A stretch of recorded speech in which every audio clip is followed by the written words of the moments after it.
मधु की साड़ी खुल गई थी और वो पैरों में उलझ रही थी। इसने पल्लू और फॉल को समेट कर एक हाथ में संभाला और हमारे साथ इस दरवाजे की तरफ दौड़ी। पिस्तौल इसके दूसरे हाथ में था। दरवाजे की तरफ दौड़ते हुए मैंने भी अपने लिबास में छुपा हुआ पिस्तौल निकाला था। पहले जब मधु ने ठाकरे को अपनी पिस्तौल की जद पर लिया था तो मुझे पिस्तौल निकालने का मौका नहीं मिल सका था। वो भी एक कमरा था जिसमें बेड वगैरह लगा हुआ था। इससे आगे एक और दरवाज़ा था जो बंद था। मैंने वो दरवाज़ा खोलने की कोशिश की मगर दूसरी तरफ से कुंडा लगा हुआ था। ये 2 पट का दरवाज़ा था। मेरी और शक्ति की 2-3 मुश्तरका टकरों से दरवाज़ा टूट गया। दूसरी तरफ पहले चंद गज तक राहदरी और फिर तंग सी सुरंग थी। हम इस सुरंग में दौड़ते चले गए। आगे शक्ति था, पीछे मैं और आखिर में मधु। तकरीबन 200 गज आगे इस सुरंग के दहाने पर रोशनी दिखाई दे रही थी। हम दौड़ते हुए सुरंग के दहाने से बाहर आ गए। दहाने के आगे कीकर की कद आदम कांटेदार झाड़ियाँ थीं जो दूर तक फैली हुई थीं। हम बड़ी मुश्किल से इन झाड़ियों से बाहर आ सके। मुझे हैरत थी कि वो लोग इतनी जल्दी इन कांटेदार झाड़ियों से कैसे निकल गए। बाएं तरफ दूर तक इस किस्म की झाड़ियां फैली हुई थीं जबकि दाएं तरफ ऐसी झाड़ियां नहीं थीं। इस वक्त सूरज गुरूब हो चुका था। आसमान पर मशरिक में बादलों के पहरे तैर रहे थे जिन पर सूरज की रोशनी पड़ रही थी और फिजा में हल्की सी सुर्खी थी।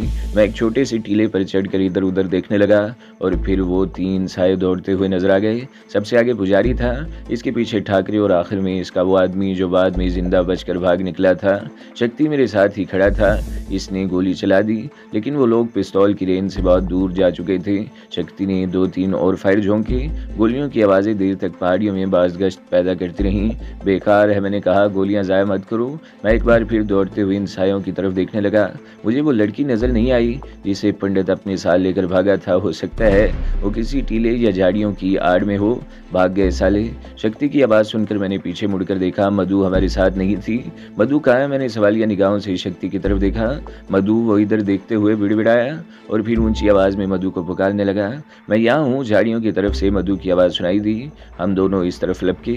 मधु झाड़ियों में ज़मीन पर बैठी हुई थी और इसकी साड़ी कई कांटों में उलझी हुई थी। हम दोनों ने इसकी साड़ी को कांटों से निकाला और वापस खुली जगह की तरफ आ रहे थे कि मैं किसी के कराहने की आवाज़ सुनकर चौंक गया। मधु और शक्ति ने भी आवाज़ सुन ली। वो आवाज़ झाड़ियों की तरफ से आई थी। मैंने होंठों पर उंगली रखकर इन्हें खामोश रहने का इशारा किया और पिस्तौल संभाले झाड़ियों में घुस गया। कराहने की आवाज़ बदस्तूर सुनाई दे रही थी। तकरीबन 10 गज आगे निकलकर मैं ठटक गया। वही लड़की जो मंदिर से पुजारी के साथ भागी थी झाड़ियों में उलझी ज़मीन पर बैठी कराह रही थी। इसके जिस्म पर मुख्तसिर लिबास कांटों में उलझा हुआ था। इसके चेहरे, पिंडलियों, बाहों और बदन के हर इस हिस्से पर खराशी नजर आ रही थी जो लिबास की कैद से आज़ाद था। कीकर की सुई की तरह लंबे कांटों ने उसे छलनी करके रख दिया था। इसके दोनों पैरों में भी कई कांटे पेवस्त हो गए थे। मुझे देखकर इसके चेहरे पर खून की पीलाहट कुछ और गहरी हो गई। मुझे मत मारना, वो खौफजदा लहजे में बोली। भगवान के लिए मुझे मत मारना। मैं निर्दोष हूँ, मेरा कोई दोष नहीं। डरो नहीं, मैं तुम्हें कुछ नहीं कहूँगा। मैंने कहते हुए पिस्तौल जेब में रख लिया और इसके करीब बैठ गया। इसके दोनों पैरों में कई कांटे पेवस्त थे और पूरे बदन पर कुछ खराशी गहरी थी जिनसे खून भी रिस रहा था। मैंने शक्ति को आवाज़ देकर बुला लिया और इस लड़की को देखकर वो भी चौंक गया था। हम दोनों ने इसे कांटों से निजात दिलाई और तकरीबन 15 मिनट बाद इसे लेकर झाड़ियों से बाहर आ गए। मधु खूनखार नज़रों से इसकी तरफ देख रही थी। लड़की बहुत खौफजदा थी। इसका ख्याल था कि हम इसे मार डालेंगे और वो रो रो कर अपनी बेगुनाही का यकीन दिला रही थी। मैं सच कहती हूँ, मैं बिल्कुल निर्दोष हूँ, वो कह रही थी। शयाम मुझे आज सुबह लेकर आया था अपने मेहमानों की सेवा के लिए। मेरा इन लोगों से और कोई ताल्लुक़ नहीं है। शयाम कौन? मैंने सवालिया निगाहों से इसकी तरफ देखा। वही पंडित शयाम जो मुझे छोड़कर भाग गया बगैरत। लड़की की बातों से मुझे अंदाज़ा लगाने में दुश्वारी पेश नहीं आई कि वो सच कह रही थी। अगर हमें यहाँ फंसाने की कोशिश की गई थी तो इसमें इसका कोई कसूर नहीं था। इसे तो फीस देकर ठाकरे का दिल बहलाने के लिए लाया गया था। कहाँ रहती हो? मैंने पूछा। दिलवाड़ा बीकानेर हाउस के पीछे, इसने जवाब दिया। चलो हम तुम्हें रास्ते में कहीं छोड़ देंगे, लेकिन मैंने इसके चेहरे पर नज़र जमाते हुए कहा, लेकिन अगर तुमने पुलिस को या किसी और को हमारे बारे में बताया तो हम तुम्हें तलाश कर लेंगे और फिर तुम्हें ज़िंदा नहीं छोड़ेंगे। मैं किसी को नहीं बताऊंगी, मैं तो कल ही ये शहर छोड़कर चली जाऊंगी, इसने जवाब दिया। इस सुरंग के रास्ते मंदिर के तहखाने में जाने का हमारा कोई इरादा नहीं था। इस वक्त अंधेरा भी फैलने लगा था। हम टीलों में एक तवील चक्कर काटते हुए दूसरी तरफ सड़क पर मंदिर से तकरीबन 100 गज आगे निकल आए। दुकानें और मंदिर की सीढ़ियाँ वहाँ से साफ नजर आ रही थी। जब हम यहाँ आए थे तो कई गाड़ियाँ खड़ी थीं और ख़ासी रौनक थी, लेकिन अब वहाँ मुकम्मल सन्नाटा था। दुकानें बंद थी और गाड़ियाँ तो क्या, किसी ज़ीरो का भी नामो निशान नज़र नहीं आ रहा था। अलबत्ता हमारी फिएट वहाँ खड़ी थी। शक्ति, तुम जाकर गाड़ी ले आओ, हम यहीं खड़े हैं, मैंने कहा और जेब से की रिंग निकाल कर इसकी तरफ बढ़ा दी। शक्ति मंदिर की तरफ चला गया। मैंने मधु की तरफ देखा। इसके ब्लाउज को ठाकरे ने फाड़ दिया था। अपनी बरहंगी छुपाने के लिए इसने साड़ी का पल्लू पूरी तरह सीने पर फैलाकर इसके दोनों कोने पीछे गर्दन पर बांध लिए थे। मैं दूसरी लड़की की तरफ देखने लगा और फिर मैंने कमर पर बंधा हुआ चीज़ी जैसा रंग बिरंगा पटका खोलकर इसकी तरफ बढ़ा दिया। समुद्रा का मेरी कमर पर बांधा हुआ पटका इस काम आ गया। अलबत्ता मेरी बलदार पगड़ी लड़ाई के दौरान तहखाने में ही गिर गई थी। इस लड़की ने पटका खोलकर चादर की तरह जिस्म पर लपेट लिया। शक्ति कार के करीब पहुंच गया था और फिर एक पुजारी को मंदिर की सीढ़ियों से उतरकर इस तरफ आते देखकर मैं चौंक गया। वो 2-3 मिनट तक आपस में कुछ बातें करते रहे। फिर शक्ति कार में बैठ गया। कार हमारे करीब आकर रुक गई। मैं पैसेंजर सीट पर बैठ गया और दोनों लड़कियां पीछे बैठ गईं। वो पुजारी क्या कह रहा था मैंने पूछा। कह रहा था कि मंदिर के तहखाने में खून हो गया है। मंदिर का बड़ा पुजारी पंडित श्याम और इसके मेहमान गायब हैं। लोगों को जब पता चला तो सब भाग गए। इसने किसी से कहा था कि जाते हुए नेहरू मार्ग की पुलिस चौकी में इतला दे दे। परेशानी है कि पुलिस अभी तक क्यों नहीं पहुंची। मुझसे कह रहा था कि हम जाते हुए चौकी पर बता दें। इसे तुम पर शुबा तो नहीं हुआ था? नहीं, शक्ति ने नफी में सर हिला दिया। मैंने इसे बताया था कि हम मंदिर से निकलकर इस तरफ टीलों में चले गए थे। हमें कुछ मालूम नहीं कि हमारे बाद मंदिर में क्या हुआ था। ठीक है, मैंने इत्मीनान का सांस लिया। कार मंदिर वाली सड़क से निकलकर मेन रोड पर आ गई। अंधेरा गहरा हो गया। शक्ति ने कार के हेडलैम्प्स रोशन कर दिए लेकिन अंदर की बत्ती नहीं जलाई। तकरीबन 1 मील का फासला तय करने के बाद सामने से गाड़ी आती हुई नजर आई। हेडलैम्प्स की रोशनियों के बीच में ऊपर सुरख बत्ती भी स्पार्क करती हुई दिखाई दे रही थी। पुलिस की गाड़ी है, शक्ति ने मेरी तरफ देखते हुए कहा। अगर रुकने का इशारा किया जाए तो कार रोक लेना। और तुम सब लोग एक बात सुन लो, मैंने पीछे मुड़ते हुए कहा। हम जिन मंदिरों की यात्रा से आ रहे हैं, हमें हनुमान मंदिर में होने वाले किसी वाक़े का कोई इल्म नहीं है। मेरी नज़रें इस लड़की के चेहरे पर मजबूत थीं। इसने इस बात में सर हिला दिया। मेरा कयास दुरुस्त निकला। सामने से आने वाली पुलिस की गाड़ी सड़क के वस्त में खड़ी हो गई। 2 मुसल्ले पुलिस वाले उतरकर सड़क के बीच में खड़े हो गए। शक्ति ने इनके करीब पहुंचकर गाड़ी रोक ली।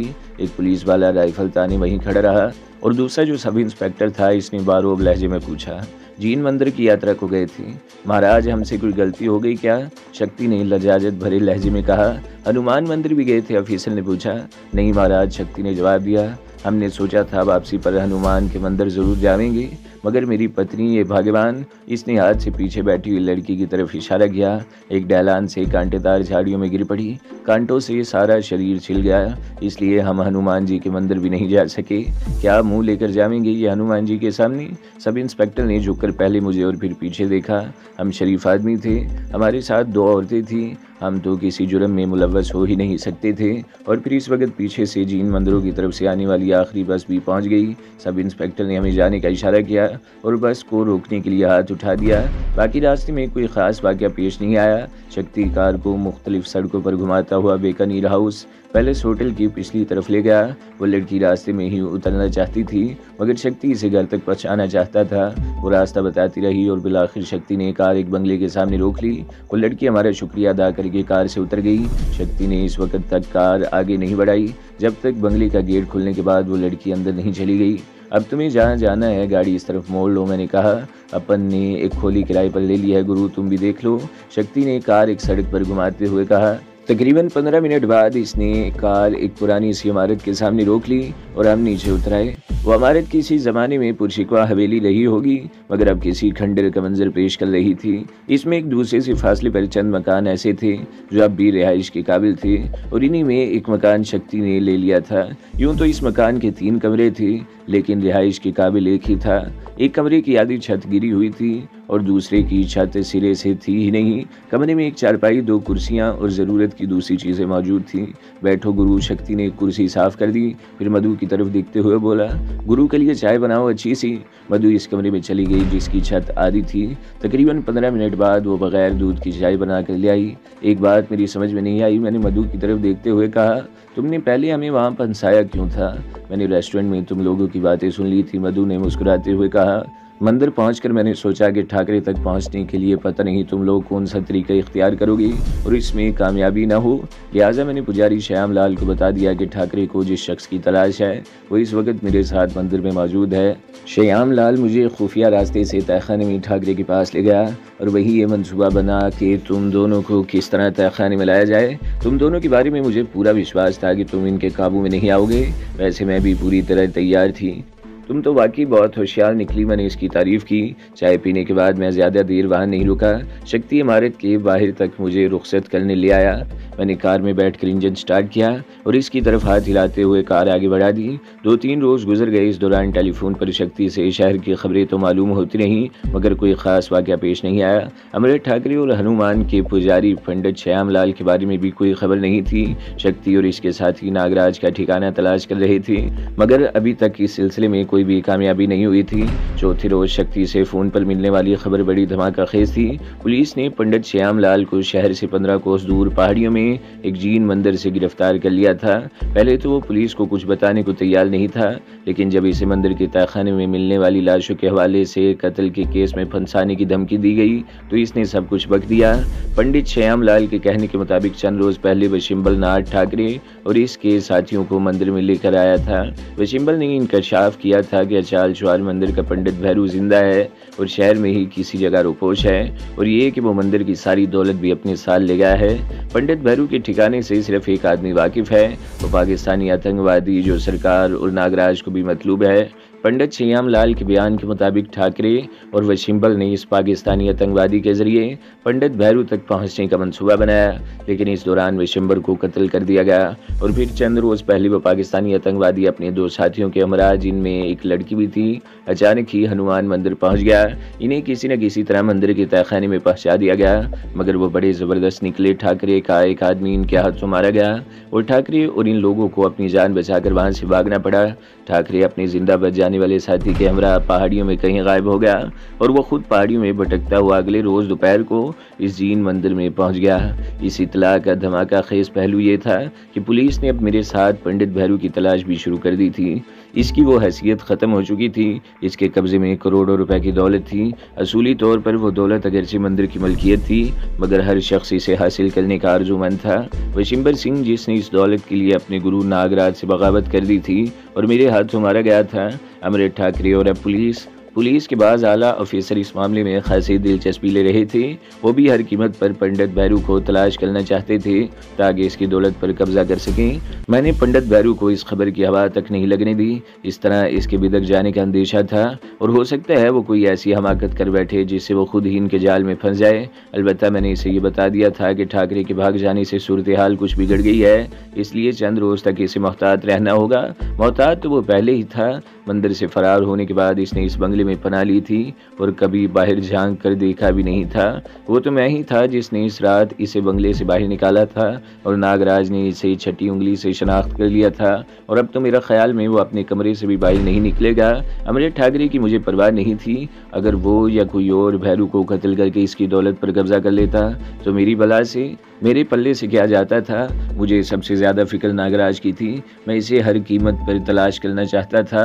अगर वो इस शहर से निकल गया तो फिर हाथ में नहीं आएगा। इसका जिंदा बचकर निकल जाना मेरे हमवतनों के लिए बहुत बड़ा अजाब बन सकता था। मैंने इस इंजेक्शन के असरात देखे थे। पहली मरतबा जब रवि पंडित को वो इंजेक्शन लगा था तो वो झटके खा कर अजियत का शिकार होकर मरा था, और फिर इसने इस इंजेक्शन में कुछ तब्दीलियाँ की थी और ये इसका आखिरी तजुर्बा था जो इसकी तवक्का से कहीं ज़्यादा बढ़कर कामयाब हुआ था। राधा ने जिस तरह तड़प कर जान दी थी वो मंजर में ज़िंदगी भर नहीं भुला सकूंगा। इसने ना सिर्फ नाक, कान और मुंह से खून बह निकला था, बल्कि इसके पूरे जिस्म की जिल्द भी फट गई थी। वो मंजर याद करके मैं कांप उठा। ये इंजेक्शन दहशतगर्दी के मकासद के लिए मेरे बेगुनाह हमवतनों पर इस्तेमाल किया जाने वाला था, और इसलिए मुझे नागराज की तलाश थी। मैं इसे इस शहर से निकलने से पहले ही ख़त्म कर देना चाहता था। इस रात न जाने मुझे कैसे डॉक्टर शांता का ख्याल आ गया। इसके घर और क्लिनिक दोनों जगहों पर टेलीफोन तो थे, मगर मुझे इनमें से किसी का नंबर मालूम नहीं था। टेलीफोन के आसपास मुझे डायरेक्टरी भी दिखाई नहीं दे रही थी। मैंने समुद्रा से पूछा तो इसने मेज़ की दराज से डायरेक्टरी निकाल कर मुझे दे दी। चंद सफ़ात पर मुश्तमिल यह खूबसूरत किताबचा था। माउंट आबू का कोई भी टेलीफोन नंबर 4 हिंसों से मुतजावज़ नहीं था। तमाम नंबरों के लिए अगरचे 2-3 सफ़ात ही काफ़ी थे, मगर इनके साथ राजस्थान के बड़े बड़े शहरों के अहम फ़ोन नंबर भी दिए हुए थे और बाकी सफ़ात इश्तिहारात से भरे हुए थे। डायरेक्टरी में शांता नाम से 3 टेलीफोन नंबर थे। एक शांताराम जो कदीम इमारतों की देखभाल और तामीरात का ठेकेदार था, डायरेक्टरी में इसके नाम के पूरे सफ़े का एक इश्तिहार भी था। दूसरा नंबर शांता बहल के नाम से था और पता एक शराब खाने का था। तीसरा नंबर शांता कुमारी के नाम से था। इसके आगे डॉक्टर लिखा हुआ था और एड्रेस भी इसके क्लिनिक का था। मैंने डायरेक्टरी एक तरफ रखकर वो नंबर मिलाया। इस वक्त रात के 10:30 बज रहे थे। क्लिनिक बंद हो चुका था और शांता यकीनन अपने बंगले में होगी। क्लिनिक वाले फ़ोन की घंटी की आवाज़ अंदरूनी कमरों तक ज़रूर जाती होगी। घंटी बजती रही और मैं कॉल रिसीव होने का इंतज़ार करता रहा। 10-12 मरतबा घंटी बज चुकी थी। मैं मायूस होकर रिसीवर रखने ही वाला था कि दूसरी तरफ से कॉल रिसीव कर ली गई और एक मध्यम सी निस्वानी आवाज़ मेरी समाज से टकराई। हेलो डॉक्टर शांता, मैंने पूछा। फ़ोन पर इसकी आवाज़ समझ में नहीं आ सकी थी। बोल रही हूँ, आप कौन? इसने पूछा। शांता जी, मैं नाजी बोल रहा हूँ, याद है ना? मुझे भूली तो नहीं? मैंने कहा। तुम्हें कैसे भूल सकती हूँ, मगर तुम कहाँ गायब हो? 1 मिनट। वो एक लम्हे को रुकी, फिर बोली, मैं तुम्हें दूसरा नंबर देती हूँ, इस पर फ़ोन करो। मैंने इसका बताया हुआ नंबर ज़हन नशीन कर लिया और रिसीवर रख दिया।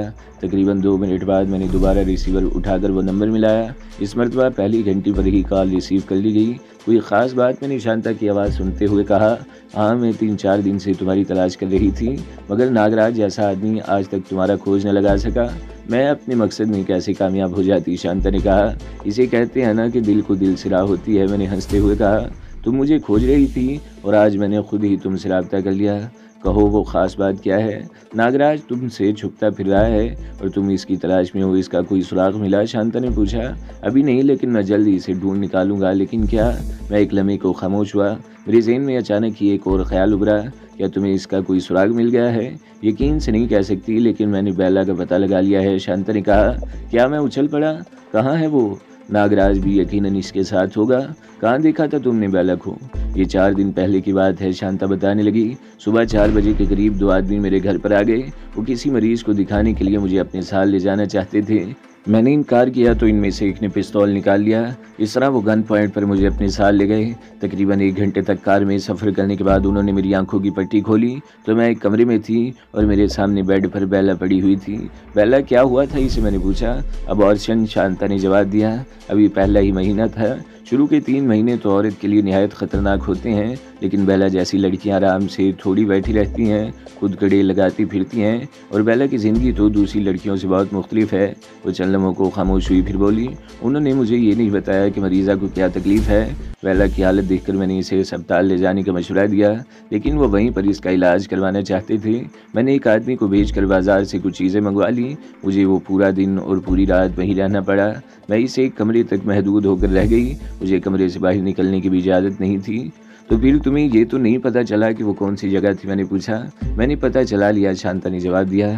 खिड़की के सामने भी अगरचे दबीज़ पर्दा पड़ा रहता था और एक आदमी 24 घंटे खिड़की में मौजूद रहता, मगर एक मरतबा मौका पाकर मैंने खिड़की से बाहर झांक लिया। वो प्रेम पहाड़ी पर कोई कॉटेज है। प्रेम पहाड़ी? मेरे लहजे में हैरत थी। ये कौन सी जगह है? हैरत है, माउंट आबू में रहते हुए तुम आज तक इस जगह के बारे में नहीं जान सके। बहरहाल शहर में किसी से भी पूछ लोगे तो तुम्हें इस पहाड़ी के बारे में बता दिया जाएगा। तो क्या मुझे इस पहाड़ी को काट कर दूध की नहर खोदनी है? मैंने कहा। नहीं, वो कॉटेज तलाश करना है, शांता ने जवाब दिया। मुझे जिस कॉटेज में ले जाया गया था, इसके मशरिक़ की तरफ तकरीबन 150 गज़ के फासले पर जो कॉटेज है, इसके बरामदे की छत पर गणेश देवता की बहुत बड़ी मूर्ति बनी हुई है। इन दोनों कॉटेज के बीच में और कोई कॉटेज नहीं है। अगर तुम वो गणेश देवता वाला कॉटेज तलाश कर लो तो इस कॉटेज तक आसानी से पहुंच जाओगे। बेला के अलावा मैंने सिर्फ वही 2 आदमी देखे थे जो मुझे वहां लेकर गए थे। हो सकता है नागराज इस कॉटेज के किसी और कमरे में हो, या हो सकता है वो कहीं और हो। बहरहाल ये सब कुछ तुम्हें खुद मालूम करना पड़ेगा। शांता ने कहा। तुम्हें दोबारा भी वहाँ ले जाया गया था? मैंने पूछा। नहीं, शांता की आवाज़ सुनाई दी। वो पूरा दिन और पूरी रात में वहाँ रही। बेला की हालत संभल गई थी। मैंने कुछ दवाएं वगैरह मंगवा दी थी कि वो बाकायदगी से इसे इस्तेमाल कराते रहें। अगले रोज़ वो लोग सुबह की रोशनी फैलने से पहले ही मुझे मेरे बंगले पर छोड़ गए थे।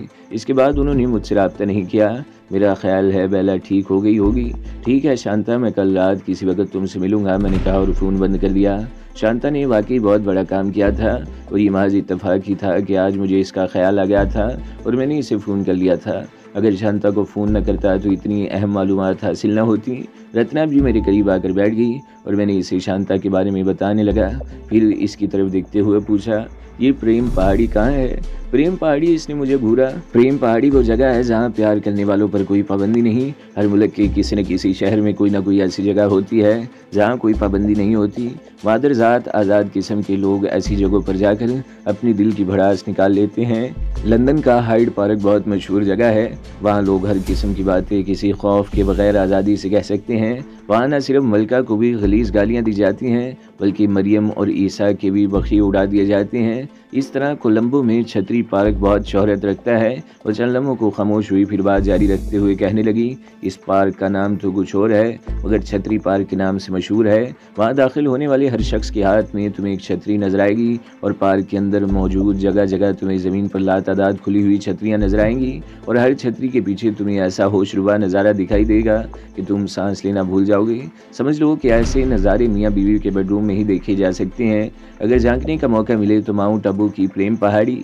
इसने खामोश होकर गहरा सांस लिया, फिर बोली, प्रेम पहाड़ी भी ऐसी ही जगह है। वहाँ अगरचे कॉटेज भी हैं लेकिन नेचर के असली स्वाद से लुत्फ़अंदोज़ होने वाले झाड़ियों और पौधों की आड़ लेते हैं। और बाज़ लोग तो ये तकल्लुफ़ भी नहीं करते। मगर क्या मैंने उलझी हुई नज़रों से इसकी तरफ देखा।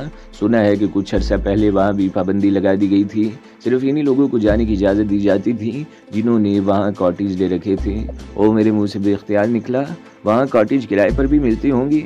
मगर ऐसी बेचैनी क्या है, तुम वहाँ क्यों जाना चाहती हो? रत्ना बोली, बेला वहाँ एक कॉटेज में रिहाइश पजीर है और हो सकता है नागराज भी वहाँ मौजूद हो, मैंने जवाब दिया। तो दोस्तों, अगली किस्त सुनने के लिए हमारे चैनल को ज़रूर सब्सक्राइब करें, वीडियो को लाइक करें और बेल के आइकन पर भी क्लिक कर दें ताकि हर जो आने वाली वीडियोज़ हैं वो आपको सबसे पहले मिलती रहें।